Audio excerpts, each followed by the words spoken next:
আওয়ামী লীগ সরকারের পতনের পর থেকে পাল্টে গেছে বাংলাদেশ ভারতের দ্বিপাক্ষিক সম্পর্ক।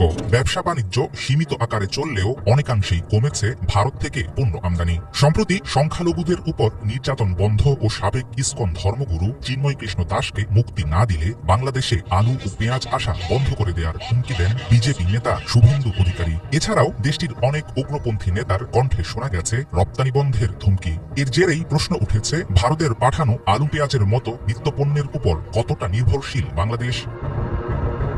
বর্তমানে ভারত থেকে আমদানি করা হয় আলু ও পেঁয়াজের একটি বড় অংশ, অথচ 2023 সালের আগে কখনোই অন্য দেশ থেকে আলু কেনেনি বাংলাদেশ, বরং নিজের প্রয়োজন মিটিয়ে রপ্তানি করা হতো বাড়তি আলু। দেশে এখন আলুর চাহিদা বছরে প্রায় 80 লাখ মেট্রিক টন। বাংলাদেশ পরিসংখ্যান ব্যুরো ও কৃষি সম্প্রসারণ অধিদপ্তরের প্রতিবেদন থেকে জানা যায়, 2023-24 অর্থ বছরে বাংলাদেশে আলু উৎপাদনের লক্ষ্যমাত্রা ছিল 1,16 লাখ মেট্রিক টন, আর উৎপাদিত আলুর পরিমাণ 1,06 লাখ মেট্রিক টন, অর্থাৎ দরকারের চেয়ে বেশি হয়েছে উৎপাদন।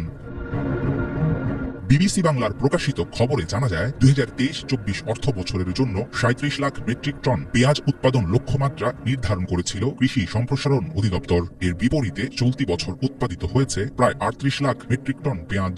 Bangladesh trade and tariff commission প্রকাশিত এক প্রতিবেদন অনুসারে দেশে প্রতি বছর প্রয়োজন হয় 26 থেকে 28 লাখ টন পেঁয়াজ। 2023-24 অর্থ বছরে উৎপাদিত পেঁয়াজের পরিমাণ ছিল 39 লাখ টন।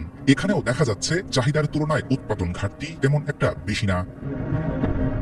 আলু ও পেঁয়াজের যথেষ্ট উৎপাদন হওয়ার পরেও কেন বিদেশ থেকে এসব পণ্য কেনে বাংলাদেশ সরকার, সেটা নিয়ে রয়েছে নানা রকম আলোচনা। অতিরিক্ত লাভের আশায় ব্যবসায়ীদের পণ্য মজুত করার প্রবণতার কারণেই বাজারে তৈরি হয় ইচ্ছাকৃত ঘাটতি। সেটা মেটাতে গিয়েই আমদানিতে বাধ্য হয় সরকার, এমন দাবি সংশ্লিষ্ট বিশেষজ্ঞদের। এছাড়াও মাঠ পর্যায়ের তথ্যের ঘাটতি ও অভ্যন্তরীণ সরবরাহ এবং বাজার ব্যবস্থায় কার্যকর তদারকি না থাকায় শেষ পর্যন্ত আমদানির বিকল্প থাকে না। অবশ্য ভারতকে সুবিধা দিতে সেদেশ থেকে একচেটিয়া আমদানি চালু রেখেছে বিগত সরকার, রয়েছে এমন অভিযোগও।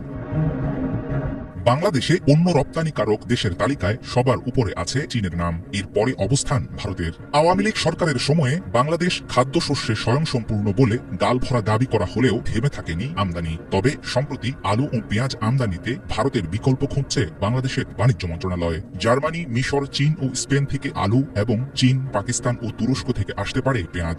সেক্ষেত্রে বিকল্প এসব দেশ থেকে পণ্য কেনার পরিকল্পনা বাস্তবায়িত হলে বিপদ বাড়বে ভারতেরই।